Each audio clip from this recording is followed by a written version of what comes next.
درود بر شما.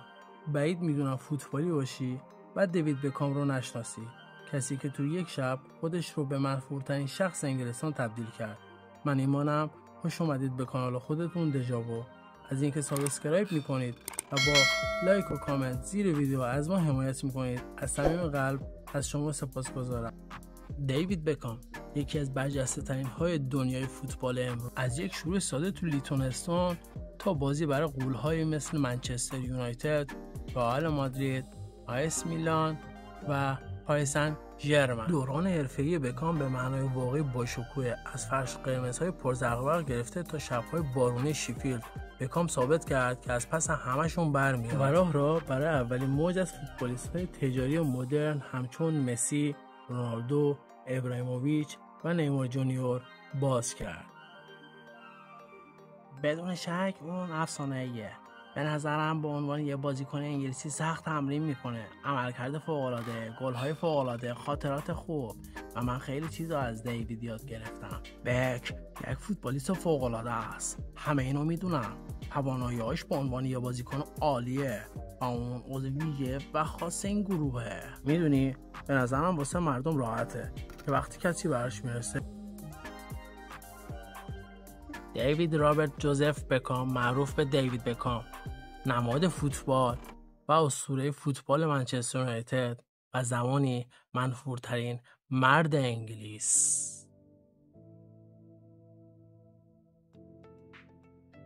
بعد از جام جهانی تاریخی 1966 که شاهد اولین و تنها برد انگلیس بودیم، انگلستان تو سال 1974 با شکست مقابل لهستان در مرحله مقدماتی موفق به کسب امتیاز نشد. این مصیبت جام تو جام جهانی سال 1978 تکرار شد، زمانی که انگلیس نتونست به طور متوالی به جام جهانی صعود کنه. یه شکست تحقیرآمیز شرایط رو سخت‌تر هم کرد وقتی میزبان و رقیب دیرینه مسابقات یعنی آرژانتین برنده مسابقات شد. سر بابی چارلتون، اسطوره یونایتد و تیم ملی انگلیس، مصمم به برگردوندن جایگاه انگلیس به عنوان کشور درجه یک فوتبال بود. به همین دلیل مدرسه فوتبال سر بابی چارلتون را تأسیس کرد. بنیادی مستقر تو منچستر با این هدف که استعدادهای جوان یا مربیگری با کیفیت فراهم کنه که در غیر این صورت ممکنه این فرصت را نداشته باشند. دیوید در دسامبر 1986 موفقیت اولیه رو کسب کرد. اون تو مسابقات مهارت‌های ملی مدرسه فوتبال در 11 سالگی برنده شد. Why are you special in the sports world? I won the Bob Charlton Soccer School finals, skills finals. Brilliant. So where are you off to? Barcelona for 2 weeks. Gosh, is that Maradona? No, it's the wrong one, isn't it? Isn't that Argentina? Who's the star in Barcelona? Mark Hughes and Gary Lineker. دیوید بکام به عنوان بازیکن جوان یونایتد با قهرمانی در جام حذفی جوانان 1992 و لیگ‌های ذخیره 1994 تایید شده بود. بدون شک تو دوران کودکی بالا و پایین زمین بهترین بازیکن یونایتد بود. تمام تست‌ها دیوید از نظر سرعتی خیلی بهتر از بقیه بود. در سال 1996 بکام به تیم اصلی ملحق شد. همینطور که خیلی از بازیکن‌های مهم به پایان دوران حرفه‌ای خودشون رسیدن، از جمله پول اینز، مارک هیوز و آندری کانچلسکیس از مهمترین اونا بود. اون همیشه پسر شگفت انگیزی بود.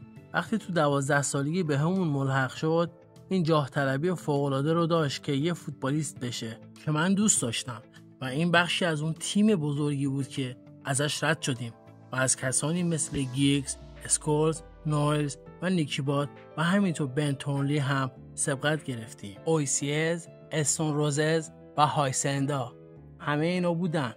میدونی تمام این اتفاقات بزرگ که در حال وقوع بود بخشی از تاریخ منچستر یونایتده و ما اونو از سر گذروندیم. واسه همین خیلی خاص بود. ما به تیم منچستر یونایتد ملحق شدیم که از قبل موفق بود و بازیکن‌ها و سرمربی‌های عالی داشت. بازی کنار اسطوره‌هایی مثل اریک کانتونا، اندی کول و پیتر اشمایکل طولی نکشید که بکام شگفتی آفرید. با سابقه زیاد تو فوتبال انگلیس، یونایتد به محیطی عالی واسه بهبود مهارت‌های اون تبدیل شده بود.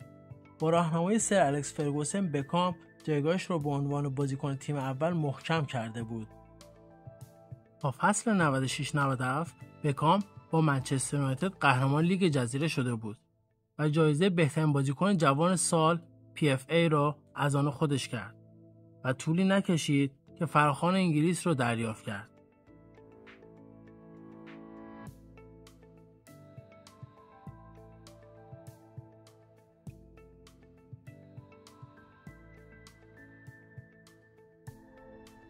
سیوم ژوئن 1998 انگلیس مقابل آرژانتین در مرحله 1/16 نهایی جام جهانی فوتبال روبرو میشد. باید برگردیم به وقتی که مارادونا امتیاز هندبالی گرفت، مگه نه؟ دست خدا. بعد از شکست انگلستان در 1/4 نهایی 1986 مقابل هندبال شرم‌آور دیگو آرماندو مارادونا جنجال برانگیز شد و وقتی که انگلیس کنترل بازی رو در دست داشت، آرژانتین تونست در وقت‌های اضافی نیمه اول در دقیقه 46 با گلزنی به پایان میرسه. انگلیس تیم من دید خوبی به صحنه داشتم، به یارو حمله کرد. اون به هر حال قرار بود توقیف بشه و اصلاً به این کار نیازی نبود. ولی گمونم ما بهتر از آرژانتینیا بودیم. ولی تمام چیزی که میتونم بگم اینه که پنالتی نه. بکام اساساً رفتار غیر قابل قبولی داشت. باید تو زمین میموند. اگه این کارو نمیکرد پسش برمیومد. رفیق دیشب ضد حال بود. واقعاً ضد حال بود. امتحان شدن تو همچین مسابقه‌ای بی‌آبرویی برای همه هست. واسه کارش متاسفم. اون اتفاق نه. منظورم اینه که واقعاً حس بدی دارم. هممون ناامید شدیم. تا چند سال آینده راجبش حرف میزنیم. اخراج واسه ما گرون تموم شد. نیمه دوم رو 10 نفره بازی کردیم و مستحق برد بودیم. ضد حال تنها کلمه‌ای که میتونم بگم. بازیکنان انگلیس به آرومی ورزشگاه رو ترک کردن. بعضیا به وضوح ناراحتن و رویای اونا برای جام جهانی تیک تیک شد. رویایی که واسه بچه‌هاشون هم در هم شکست. هرچند بعد از 3 هفته حداقل پدرشون رو دیدن.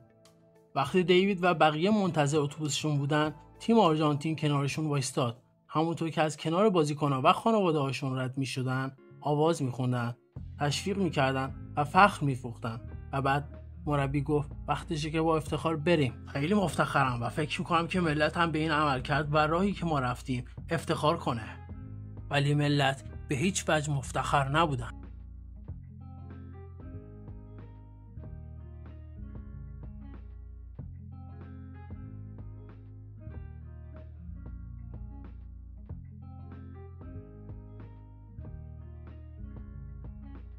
بکام شانس رستگاری در روز 6 اکتبر 2001 رو داشت وقتی انگلیس تو مقدماتی جام جهانی 2002 با یونان روبرو شد. بازی که انگلیس 2-1 از یونان عقبه و برای رسیدن به جام جهانی باید اینو گل کنه. بکام میتونه با یه گل ورزشگاه رو بفرسته رو هوا. این چیزیه که میخوام بگم. میدونم به عنوان کاپیتان انگلستان موظفم و باید با هوادارا صحبت کنم و برای همینم اینجام. ولی فکر نکنم بخوام درباره اسکای اسپورت حرفی بزنم، چون بین اسکای اسپورت و بخش خبری فرق وجود داره و گمونم جوری که بخش خبری با من صحبت کرد تو چند ماه گذشته واقعا باعث خجالته و من فکر میکنم که با نیوز اف وودم همین کارو میکنم، چون فکر میکنم اونا سعی کردن میدونین خانواده منو نابود کنن. گمونم با میلم حرف نزدم چون منو پدر بد خطاب کردن، منو شوهر بد خطاب کردن و همسرم رو هم مادر بد خطاب. دیوید حس بدی داره وقتی این اتهامات مطرح میشن؟ البته همونطور که گفتم میدونین همیشه حرفایی که درباره خانواده‌ام گفته میشه حس بدی بهم میده و آدمایی که همسرم و مادر بد خطاب میکنن میدونین باور نکردنیه و این تمام چیزیه که من میخوام راجبش صحبت بکنم. تا سال 1998 بکام با منچستر یونایتد برنده 10 جام معتبر شد، هرچند هیچ چیزی پس در صفبار 98-99 رو درست نمیکنه. این 4 روز از شلوغ‌ترین روزهای تاریخ فرودگاه بودن. 225 پرواز اضافی و حدود 30,000 مسافر اضافی طی 4 روز آینده داریم. برای رسیدن به اونجا ماشینمو فروختم و هر کاری که لازم بود کردم. میدونی این فقط یکی از اون چیزاست. باید اونجا باشی، اگه نری از دستش میدی. این تاریخ. این مسابقه فقط یه بار اتفاق میفته مگه نه؟ واسه همین قطعاً از دستش نمیدم. هواداران منچستر راهی بارسلونا شدن به امید اینکه تاریخ فوتبال رو بسازن و سگانه منحصر به فردی رو کسب کنن. هزاران هوادار یونایتد از سرتاسر جهان در داخل و بیرون باشگاه در انتظار شروع بازی هستند. و باز هم خبری بعد در مورد آمادگی بدنی دیوید بکام رسید و تمریناتش رو با پای بانداژ شده به اتمام رسوند. میگن حالش خوبه. این تنها شک و شبهه‌ایه که فرگوسن در خصوص بدنسازی باید باش کنار بیاد. یونایتد با حضور بکام راهی بارسلونا شد. رویای بازگرداندن دوباره جام لیگ قهرمانان اروپا به اولد ترافورد. هرچند وقتی ماریو باسلر یک ضربه ایستگاهی رو تبدیل به گل کرد، رویاهاشون به چالش کشیده شد و بعد از گذشت 6 دقیقه از بازی در دورترین نقطه از پیتر اشمایکل توپ توی دروازه قرار گرفت.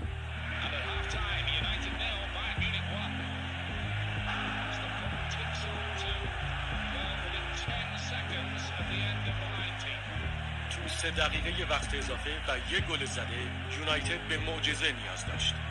دیوید بکام 24 ساله که دنبال چالشه با ضربه چرخشی خاص خودش 2 کرنر رو میزنه.